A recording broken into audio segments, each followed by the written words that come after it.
नमस्कार, मैं डॉक्टर राकेश पाठक। दोस्तों, मध्य प्रदेश से राज्यसभा की 3 सीटों का चुनाव अब बेहद दिलचस्प होने वाला है। भारतीय जनता पार्टी ने ऐन वक्त पर तीसरे प्रत्याशी का ऐलान करके कांग्रेस की नींद उड़ा दी है। अब तक जैसी की आशंका जताई जा रही थी कि बीजेपी कांग्रेस में सेंधमारी कर सकती है, क्रॉस वोटिंग करवा के तीसरी सीट भी हथिया सकती है, उसकी संभावनाएं अब तेज हो गई हैं। क्योंकि विधानसभा में विधायकों का आंकड़ा भारतीय जनता पार्टी के लिए 2 सीटें और कांग्रेस के लिए 1 सीट के पक्ष में दिखाई दे रहा है। लेकिन तीसरे प्रत्याशी का ऐलान करके बीजेपी ने यह बता दिया है कि उसकी तैयारी कांग्रेस के किले में सेंध लगाने की है। दोस्तों, आप जानते हैं कि मध्य प्रदेश में राज्यसभा की 3 सीटों पर चुनाव होने वाला है। इनके लिए दोनों पार्टियों ने शुरू में अपने अपने प्रत्याशी घोषित कर दिए थे। भारतीय जनता पार्टी ने 2 सीटों के लिए तरुण चुघ और रजनीश अग्रवाल को प्रत्याशी बनाया और कांग्रेस ने अपने हिस्से की एकमात्र सीट के लिए पूर्व सांसद मीनाक्षी नटराजन को उम्मीदवार बनाया है। विधानसभा का आंकड़ा भी यही बताता है कि 2 सीटों पर बीजेपी आसानी से जीत सकती है और अपने हिस्से की 1 सीट जीतने में कांग्रेस को कोई परेशानी नहीं होगी। राज्यसभा चुनाव के लिए नामांकन की आखिरी तारीख है 8 जून, यानी जिस वक्त आप ये वीडियो देख रहे होंगे तब नामांकन भरने के लिए आखिरी घंटे खत्म होने वाले होंगे और उससे पहले ही भारतीय जनता पार्टी ने अपने तीसरे प्रत्याशी का ऐलान कर दिया है। ये तीसरे प्रत्याशी हैं महेश केवट। यानी अब भारतीय जनता पार्टी मध्य प्रदेश की तीनों सीटों पर चुनाव लड़ने जा रही है। इसका संकेत मध्य प्रदेश के मुख्यमंत्री डॉक्टर मोहन यादव और बीजेपी के ही दिग्गज मोहन यादव सरकार में मंत्री कैलाश विजयवर्गीय के बयानों से एक दिन पहले ही मिल गया था। डॉक्टर मोहन यादव ने एक कार्यक्रम में मंच से उतरते समय पत्रकारों के सवाल पर कहा था कि तीसरी भी आएगी, तीसरी सीट भी कहां जाएगी। आइए सुनिए मोहन यादव ने क्या कहा।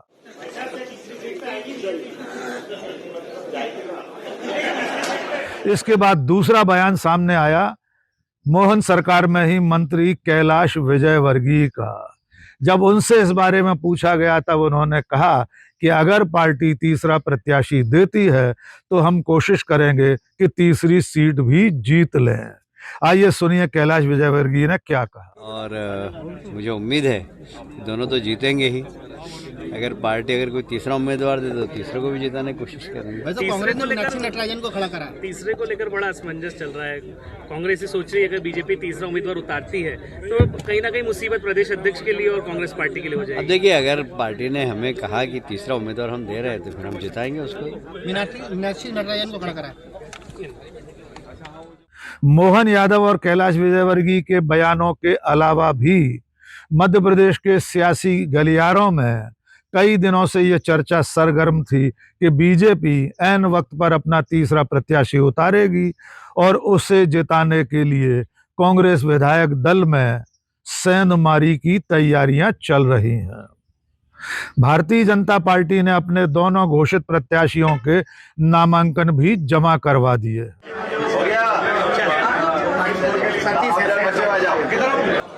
हिमांशु पीछे रखना हिमांशु। अरे यार, आप फिर ऊपर कर लो या नीचे आ जाओ।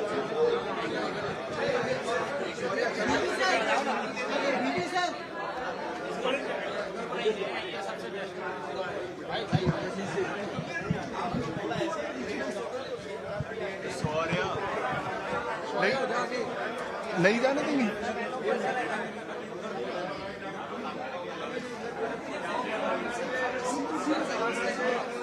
तीसरे घोषित प्रत्याशी महेश केवट नामांकन के आखिरी दिन यानी आज अपना पर्चा दाखिल करेंगे। बीजेपी की इन कोशिशों को नाकाम करने के लिए कांग्रेस ने भी मोर्चेबंदी शुरू कर दी है।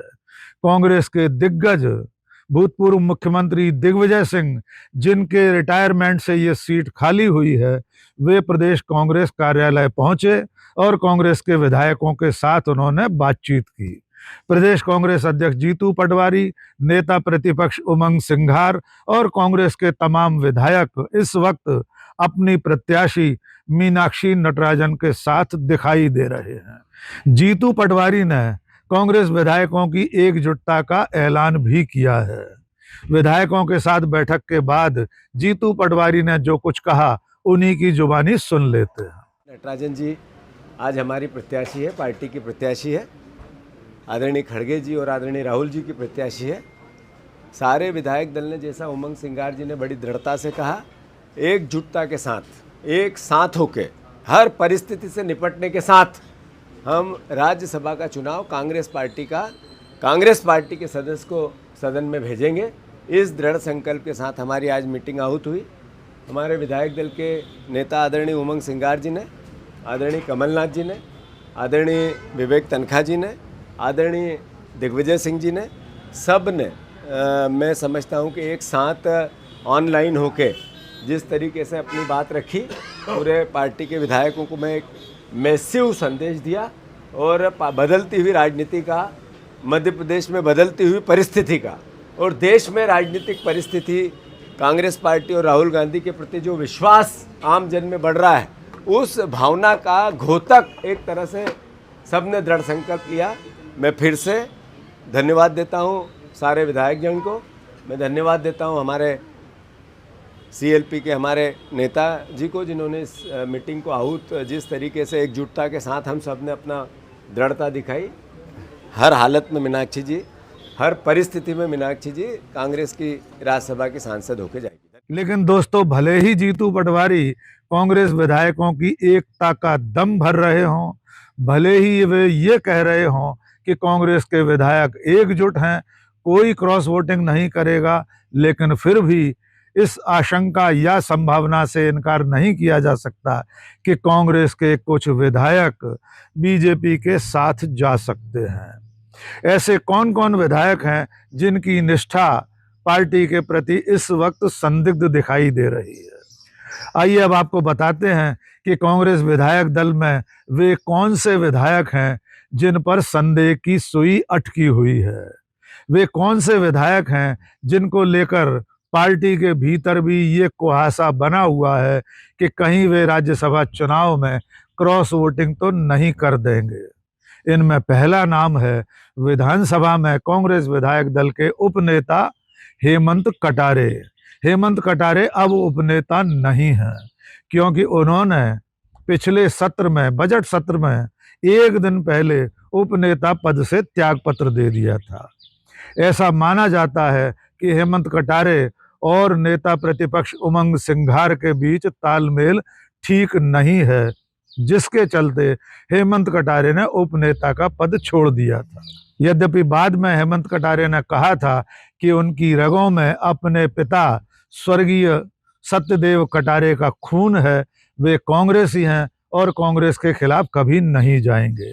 आपको बता दें कि हेमंत कटारे के पिता सत्यदेव कटारे कांग्रेस के दिग्गज नेता थे, मंत्री रहे थे, विधानसभा में नेता प्रतिपक्ष भी रहे थे। दूसरा नाम है नितेंद्र राठौर का। उनके बारे में भी लगातार ये कयास लगाया जा रहा है कि वे प्रदेश नेतृत्व से असंतुष्ट हैं। तीसरा नाम है अभिजीत शाह का। वे बीजेपी के नेता और मंत्री विजय शाह के भाई हैं और कुछ दिनों पहले राष्ट्रीय स्वयंसेवक संघ के एक कार्यक्रम में शिरकत कर चुके हैं। दो ऐसे विधायक हैं जिनको वोट देने का ही अधिकार नहीं बचा है। इनके नाम है राजेंद्र भारती और मुकेश मल्होत्रा। राजेंद्र भारती दतिया से कांग्रेस के विधायक हैं, लेकिन एक अदालती मामले में उन्हें सजा हो चुकी है और उनकी विधायकी जा चुकी है। दूसरे विधायक हैं श्योपुर जिले की विजयपुर सीट से मुकेश मल्होत्रा। मुकेश मल्होत्रा का चुनाव भी अनियमितताओं के चलते शून्य घोषित हो चुका है। यद्यपि मुकेश मल्होत्रा को सुप्रीम कोर्ट से स्टे मिला हुआ है, फिर भी वे विधानसभा में मतदान नहीं कर सकते। तो कुल मिलाकर कांग्रेस के 2 विधायक वोट देने की पात्रता नहीं रखते, 3 विधायक संदिग्ध हैं, लेकिन इसके अलावा एक विधायक और हैं। उनका मामला तो बेहद दिलचस्प है। वे हैं बीना की विधायक निर्मला सप्रे। निर्मला सप्रे 2023 के चुनाव में कांग्रेस के टिकट पर चुनाव जीती थी, लेकिन 2024 के लोकसभा चुनाव के समय वे भारतीय जनता पार्टी में शामिल हो गई थी। उसके बाद से उनकी स्थिति डांवाडोल बनी हुई है, क्योंकि नेता प्रतिपक्ष उमंग सिंघार ने दल बदल कानून के अंतर्गत उनकी सदस्यता रद्द करने की मांग विधानसभा अध्यक्ष से लिखित में कर रखी है। कई बार इसके बारे में आवाज उठाने के बावजूद मध्य प्रदेश के विधानसभा अध्यक्ष ने निर्मला सप्रे को विधायकी से वंचित नहीं किया है। यहां तक कि उमंग सिंघार ने यह मामला अदालत में भी दायर कर रखा है। मध्य प्रदेश हाई कोर्ट में यह मामला तब से लंबित है, इस पर कोई अंतिम फैसला नहीं हुआ है। उधर निर्मला सप्रे गाहे बगाए ये कहती रहती हैं कि वे तो कांग्रेस की ही विधायक हैं, जबकि उन्होंने बाकायदा मंच पर बीजेपी के बड़े बड़े नेताओं की मौजूदगी में भारतीय जनता पार्टी की सदस्यता ली थी। जाहिर है निर्मला सप्रे कांग्रेस की प्रत्याशी को राज्यसभा चुनाव में वोट नहीं देंगी, और बाकी के जो संदिग्ध विधायक हैं, अगर उनमें से भी कुछ लोगों ने क्रॉस वोटिंग की या इनके अलावा भी कुछ और छुपे रुस्तम हुए, तो कांग्रेस के लिए अपनी एकमात्र सीट बचाना टेढ़ी खीर हो सकता है। अब देखना यह होगा कि भारतीय जनता पार्टी के तीसरे प्रत्याशी की घोषणा के बाद कांग्रेस अपना किला कैसे बचाती है, क्योंकि हाल के वर्षों में कई राज्यों में कांग्रेस के प्रत्याशी अपने ही विधायकों की क्रॉस वोटिंग के चलते राज्यसभा चुनाव हारते रहे हैं। अब ये चुनौती मध्य प्रदेश में कांग्रेस के सामने है। आज के इस वीडियो में बस इतना ही। बहुत बहुत शुक्रिया। जय हिंद।